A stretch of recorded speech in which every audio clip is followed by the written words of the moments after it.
Hello again. In this video, we shall be discussing critical reading.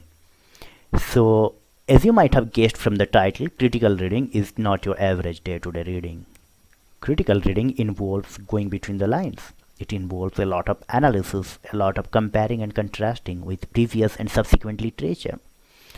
So, critical reading, or the ability to read critically, is an immensely helpful skill as a researcher.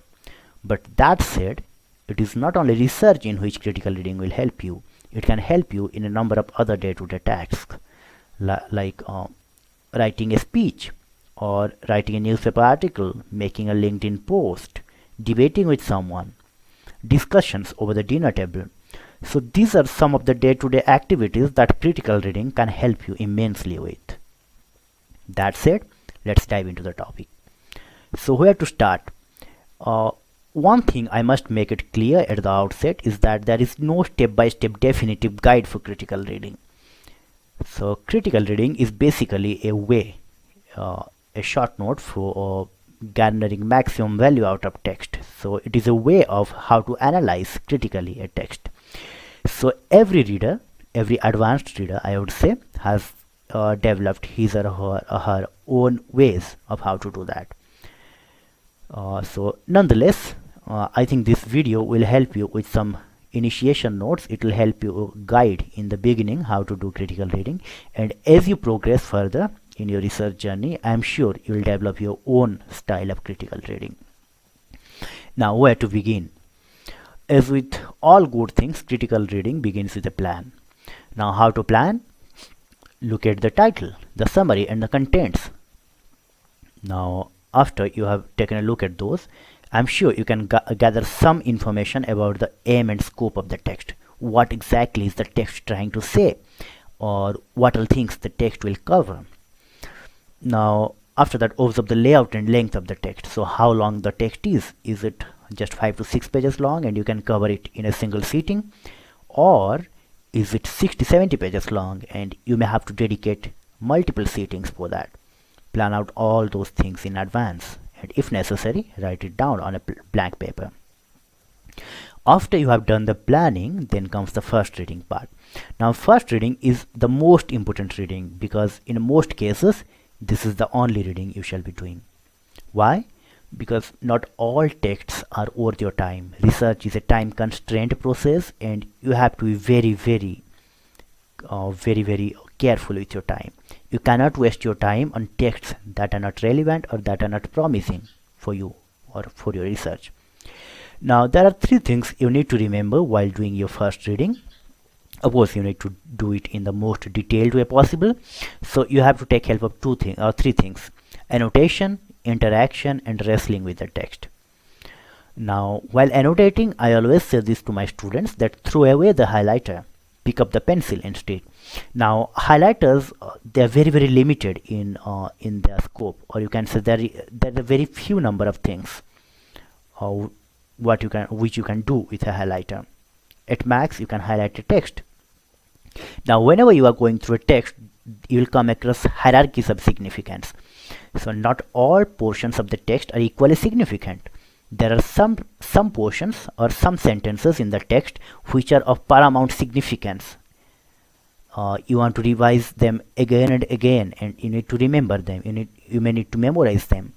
Now, there are some other portions of the text which are not of paramount significance but of marginal significance. You may want to cover them again, but okay, you need not memorize them. There are some portions of the text which are explanation for significant things but not significant in themselves. So these various kinds of significance creates a hierarchy of significance inside any text. Now, the difficulty is you cannot demarcate these hierarchies with your highlighter. Of course, you can say I'll use different colors of highlighters, like red color for very important things and green color for certain less important things, but again, they have limitations. Now, what's the solution? The solution is cheap and easy. Pick up your pencil or a pen, but pencil is better because it doesn't spoil your book. Now, why pick up a pencil? Because pencil helps you interact with the text. How? Instead of just underlining, now you can make circles around keywords. you can make rectangular, you can box your keywords or box certain phrases inside rectangular boxes. There are a lot of other ways. So why they are significant? Because they make way for distributed cognition. Now, what is distributed cognition? Distributed cognition is a psychological hypothesis that cognition doesn't happen entirely inside human brains, but rather it happens when you interact with objects and artifacts and people in our environment.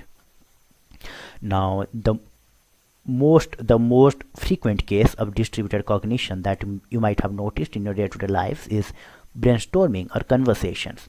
You might have noticed that when you are talking to your friends or family, ideas, brilliant ideas, in fact, creative ideas strike your brain. They come to your mind out of nowhere. You don't even know where they come from. And such brilliant ideas are difficult to come across when you are thinking alone on a hilltop. Now, why? That's because the brain creates significantly new ideas when it's conversing or when it's interacting with something. Now, how to make that work? How to create that effect when you are reading something? The answer is interact with the text. Talk to the text. And again, try to talk to the author. Wrestle with the text. Use the margin, and here pencil is very, very important, which you cannot do with a highlighter. Use the margin and write down the questions. Argue with the author. Whenever the author is providing a certain line of argument, provide a counter argument. Ask questions. Analyze. So this is the way you interact with the text and come up with new ideas while reading. After you have done the first reading, then comes the time for rereading. Now, I said the second chance only for promising texts, because of course you would not want to waste your time rereading a text that doesn't promise anything significant. Now, while rereading, the first thing you might want to do is outline the text. Create an outline. Create a summary or sort of bullet points and short notes as to what all things the text contain, so that when you come back to the text 2 months or 6 months later, you still have a ready reference or a shorthand for the text. The next thing is to create mind maps. So mind maps are necessary because the brain is more adapted to using diagrams and graphical cues as compared to letters and words. Now you can use a different separate blank paper for mind mapping and note down the key ideas from the text, or you can do it my way. I use my pencil to create diagrams and use arrow marks to signify links on my book itself.